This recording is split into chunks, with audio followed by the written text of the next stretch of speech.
দেশনেত্রী বেগম খালেদা জিয়া আমাদের মাঝে নাই, পৃথিবী থেকে তিনি চলে গেছেন। তার মৃত্যুতে 7 দিন ব্যাপী বাংলাদেশ জাতীয়তাবাদী দল বিএনপি শোক পালন করবে। সংকটে শোকে মাথার উপর যেমন মায়ের একটা ছায়া থাকে, আজকে জাতি যেন সে ছায়া থেকে বঞ্চিত হলো।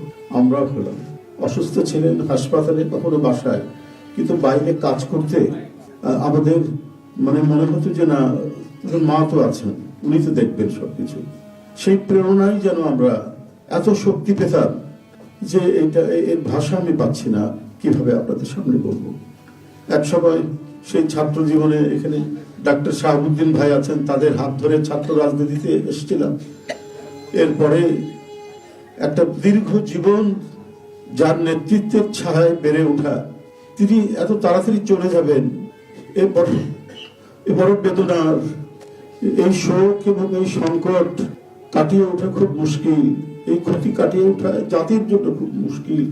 এত নিপীড়ন সহ্য করে, এত চোখের সামনে সন্তানের লাশ দেখে শুধুমাত্র দেশ এবং মানুষ এবং গণতন্ত্রের জন্য কি অটুট বড়বল দিয়ে তিনি টিকে থেকেছেন, আজ তিনি পৃথিবী থেকে চলে গেলেন।